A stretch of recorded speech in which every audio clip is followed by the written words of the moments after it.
All right, we are here with hip hop legend Wordsworth. Wordsworth, how you doing today, bro? I'm good, man. I'm good, man. Thanks for having me on here, man. I appreciate this, man. I know it's like been a quick turnaround for both of us to get this going. All right, so we're gonna start off from the gate. How did you really first get your start in the hip hop world, and what inspired you to pursue a career in hip hop?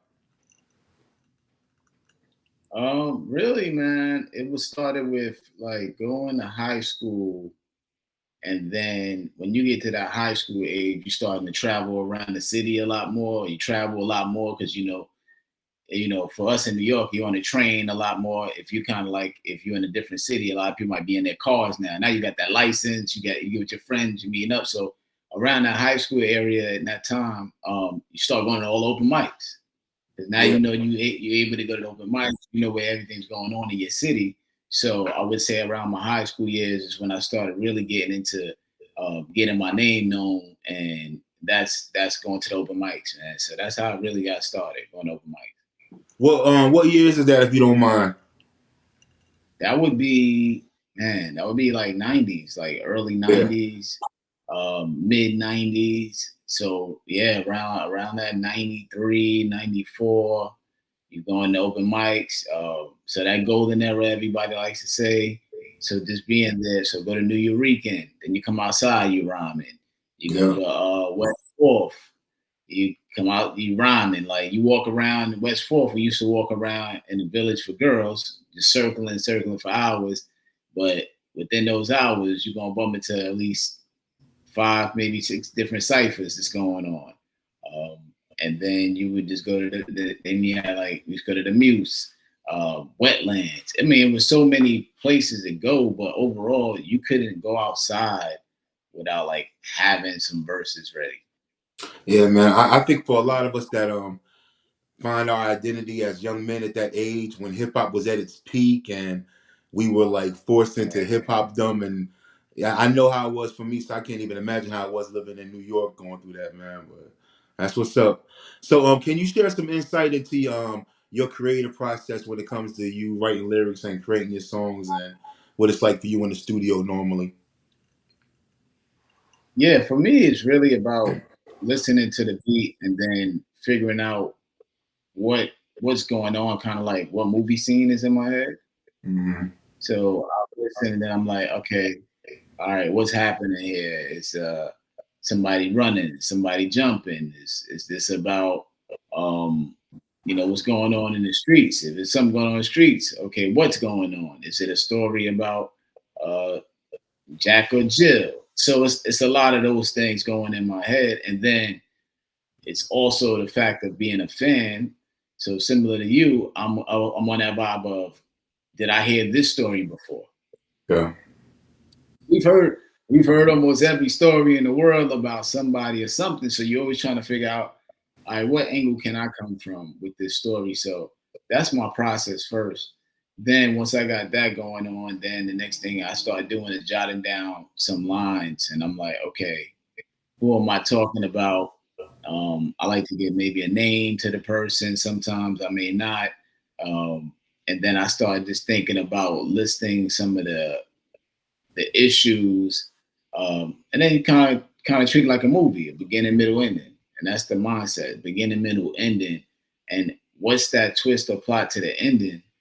Because you can do a lot of stories that deal with maybe somebody getting hurt, somebody dying, and all of that, but it's not really um, the issue because you're gonna always watch movies. Somebody get killed at the end. Some this that happens, but it's the way it happens. So that's the other thing. So I'm up here thinking similar to you. Like I heard this. Oh, I never heard that before. If I, it's that vibe because we're so much into it that we've heard so many great storytellers. You always want to make sure that you're coming up with a different route. So a lot of people say, like, like the beat is like the canvas, and they use their mouth as like the paint with. It kind of sounds like you kind of like when you put your process together, it's on some shit like just like William Wordsmith, the Wordsworth, the author. You know what I'm saying? Like Yeah. the beat is the instrumental is your page, and you just put the characters together, and you put the storyline together, and go to work. And that's ill. That's the ill process. Let me ask you this though, since you say that. Um, what's your favorite beats? Who's your favorite producer like to work with? You know what I'm saying? Oh man, to work with, I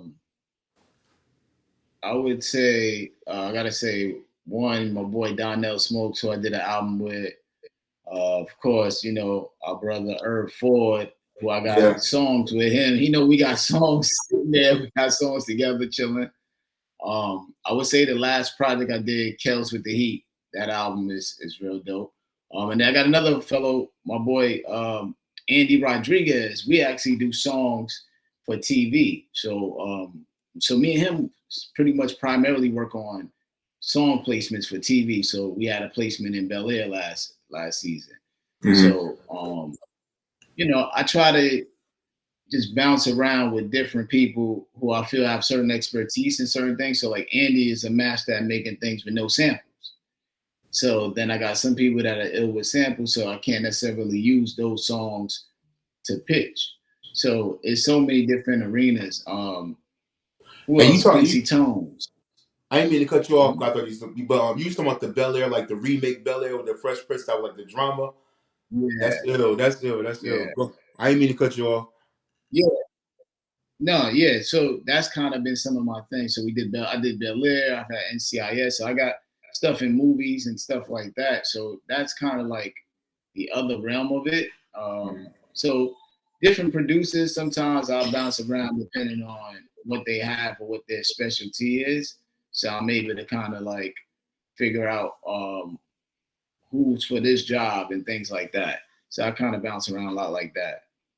Dope, dope, dope.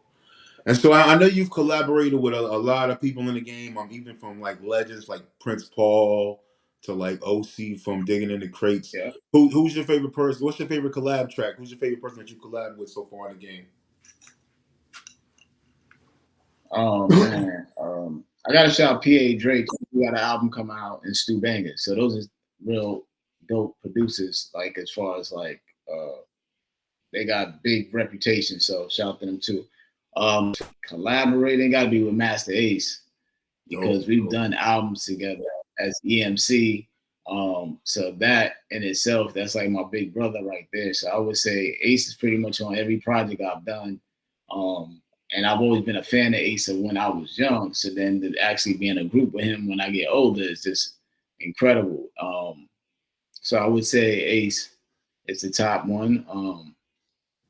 And after that, I was just thinking about that the other day, man. Ironically, I started writing down a list of people I've done songs with the other day, man, because I couldn't believe it myself. Like now being at this stage, so I wrote down some of the names. But I got a song with G Rap on my album, you know, and that's my actually favorite rapper for a Word? long time. And I got a song with G Rap, and then MF Doom, you know. So it's just like it's wild, man. Quali, of course, and most, and it just goes on and on. And I'm like, man, Charcoal Quest.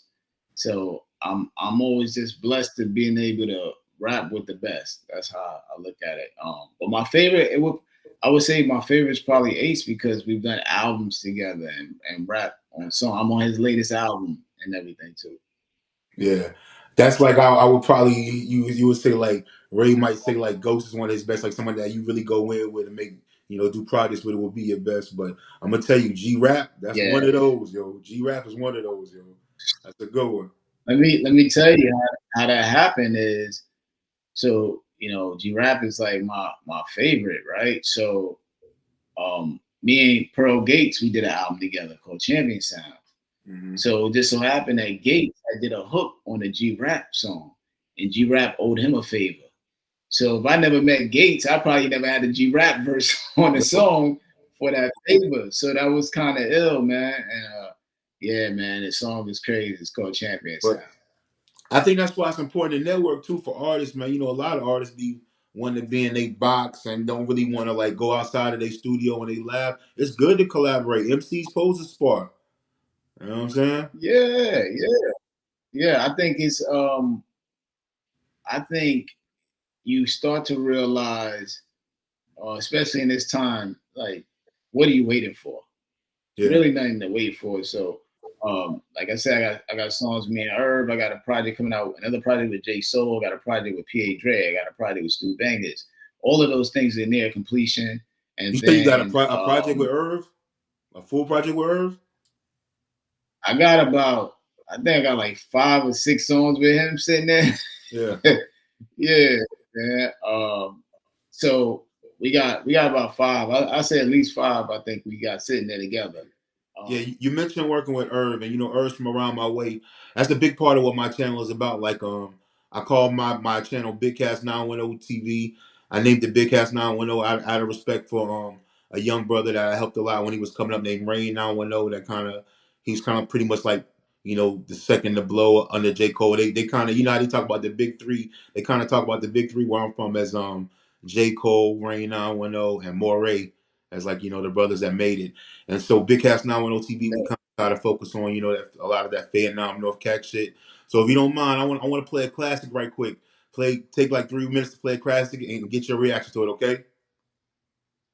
Let's do it. Let's do it.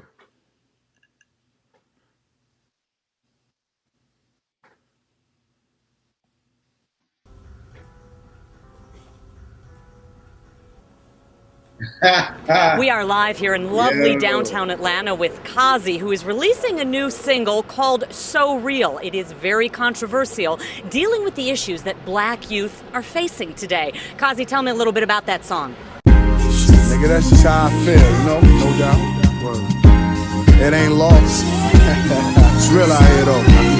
515 minimum wages, they killing us, we mentally in cages. Deep in the night, a husband's beating his wife. He can't contain it, just hearing the rage kiss.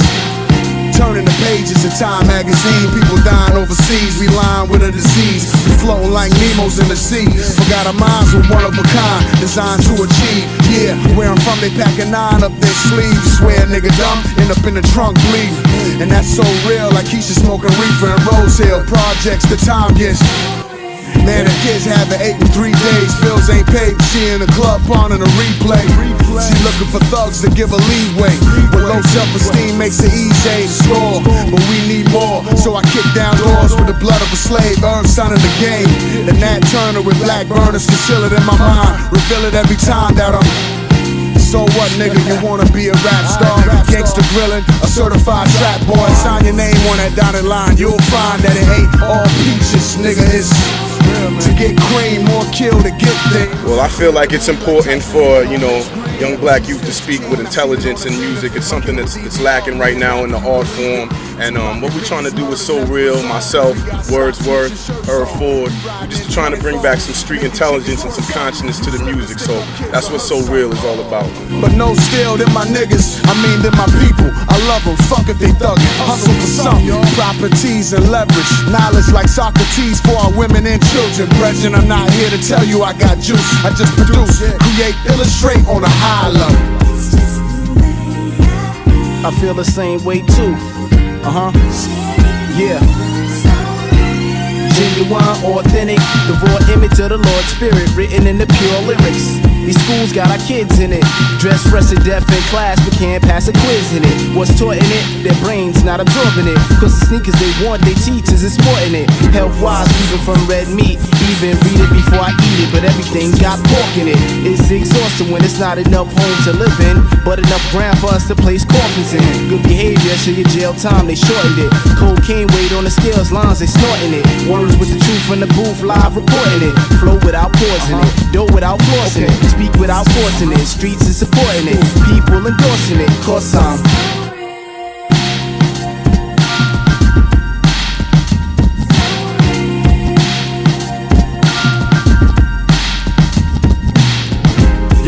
Yo, Irv, I'm feeling what you kicking, man. So, let me add on 4 letters, yo.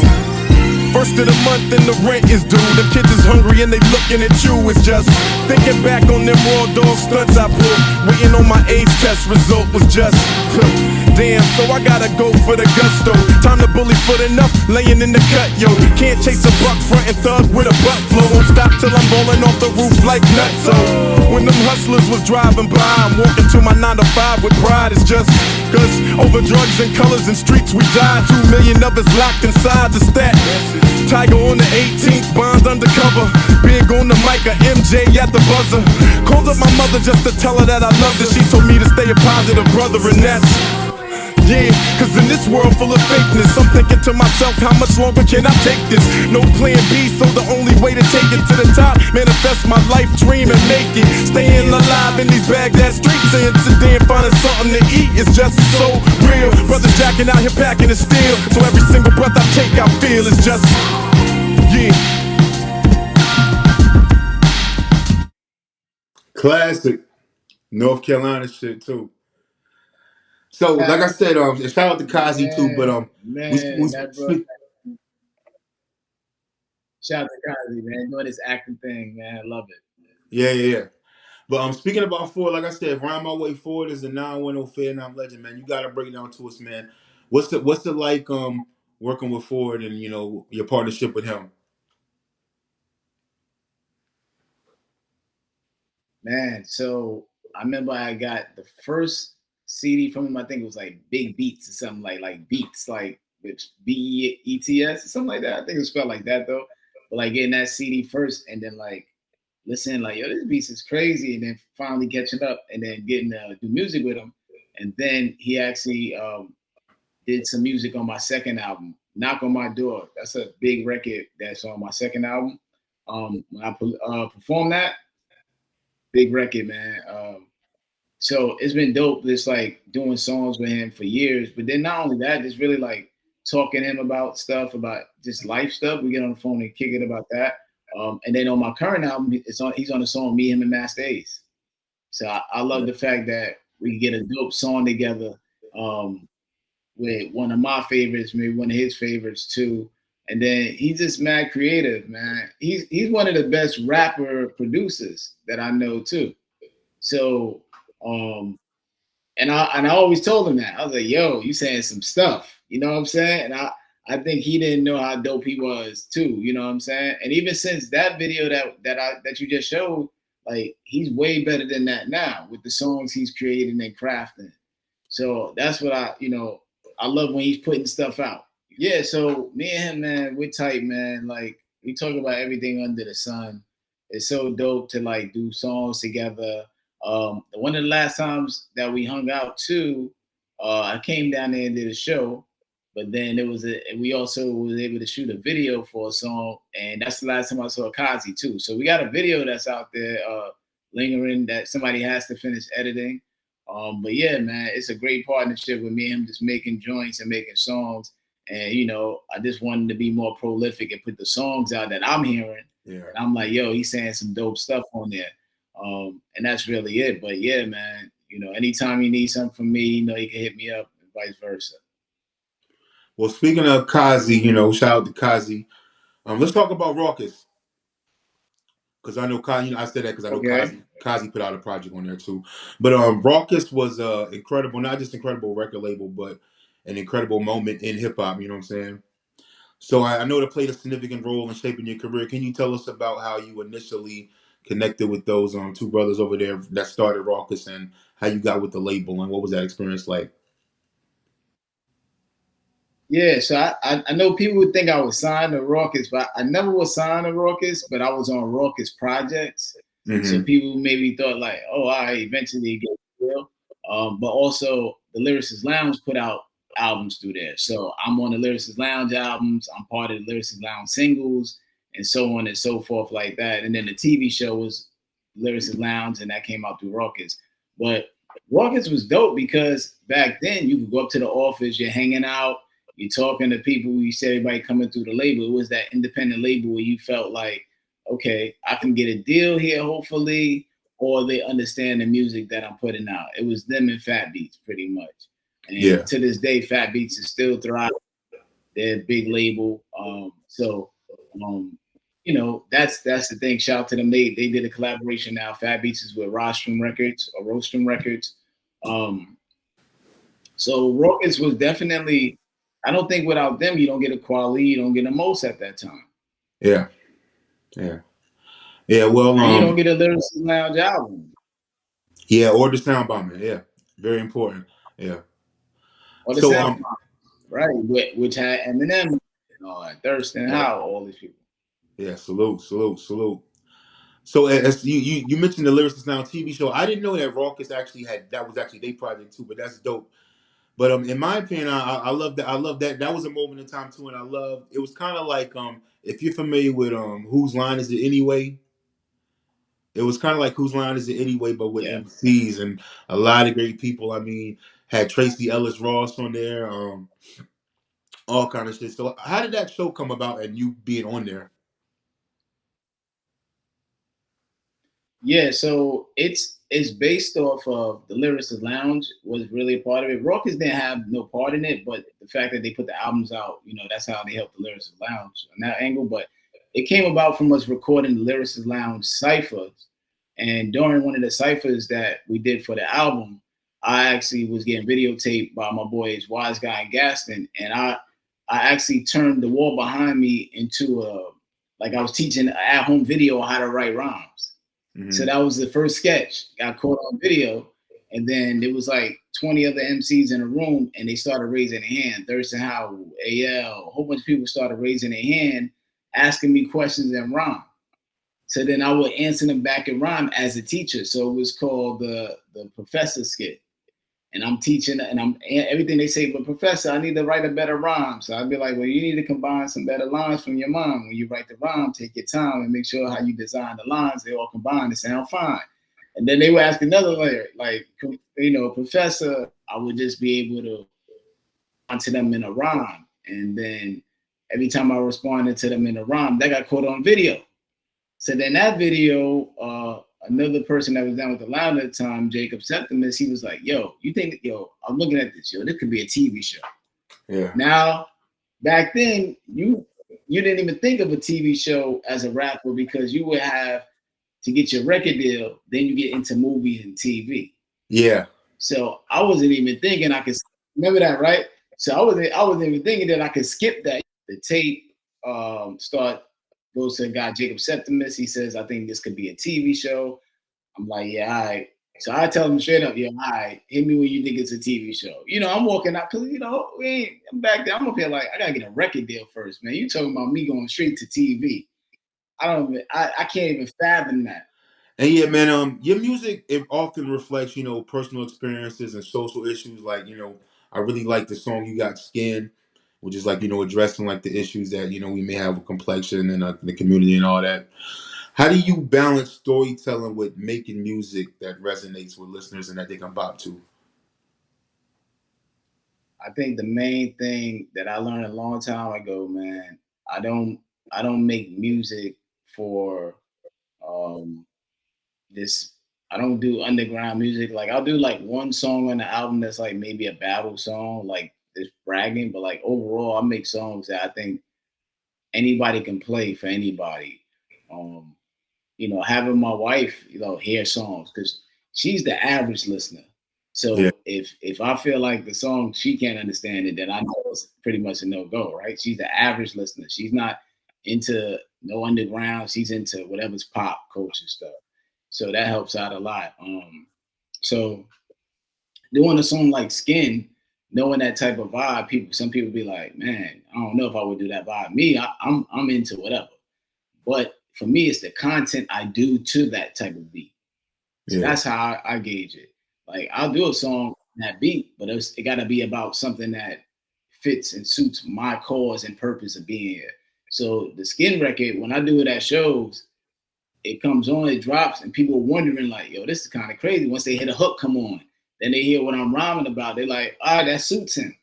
That fits him. I can hear him rapping about that on that. So I'm not on there rapping about something that ain't me. And that's the thing I think you have to realize. You can rap on whatever you want, but it has to be something that's you. And then another thing about that song too, and that album, a lot of that beats on that album have no samples. So a song like Skin can TV, it can work movies, it can go global. So that's another thing. So I think like that. And it can touch people too. Like I know probably touch a lot of people who might not be your average, Wordsworth listeners, So it's just definitely a dope project, man. And man, I want to thank you, man. Thank you for, your time and stopping by and blessing us, man. Is there any shout outs you want to give? Yeah, shout out to Earth for hooking this up. Shout out to you for having me. Make sure you go out there, you get a chance. I got some books out there, so make sure you cop the books. I got a children's book called Socks. Dope. That's out there.